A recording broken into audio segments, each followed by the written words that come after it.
Thing that we were tasked to do. It was something we took upon ourselves to do. Week to recognize that this is a thing.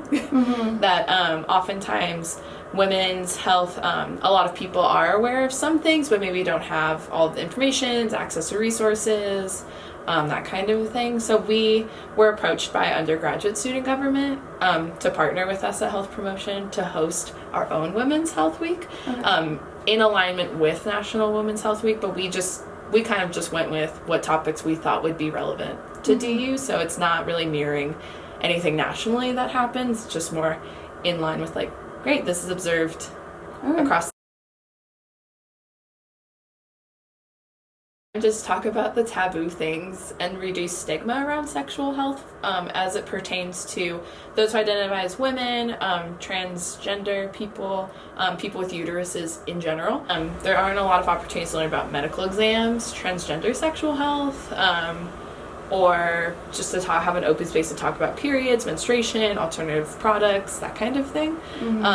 So I think a lot of the times these conversations happen kind of like within peer groups, but not, the campus, to my knowledge, hasn't had any programming around these topics at large. From is just trying to make a positive environment to talk about sex. A lot of people are uncomfortable talking about it, so it helps having some time to talk about it. Everybody who identifies as women goes through women's health issues. So thinking about like all of these like women's health services that are under threat always, and like this, criminalization of, or this demonization of like Planned Parenthood, because like some of them provide abortions, but the vast majority of the services that they provide are like cancer screenings and pap smears and STI screenings and like perfectly reasonable like sexual health, women's health services that people need and don't have access to otherwise. So I think starting this conversation at DU is really important, and I think from here that conversation just gets louder. Just like educating the public on this topic is super important, because I think people would like to think they're educated, but I think this will prove that we're not as much as we think we are. They're a fun way to get people talking and thinking about this type of information.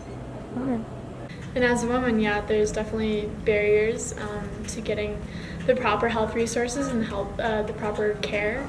And so for me, it's really, really critical. Like my whole life, I've been kind of surrounded by like the rhetoric that like you don't talk about periods, it's gross, all of that. And so I just like to empower women.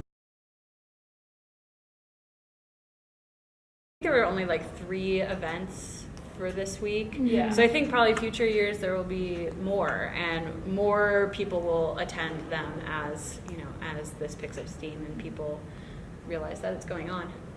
We want to, at least in our health promotion team, health side of the house, we want to do more health observance weeks like this, and not just women's health. November, there's a week for men's health that we could program around queer sexual health, transgender sexual health. We want to kind of build on what we've done here and observe more gender identity as it relates to sexual health throughout the year.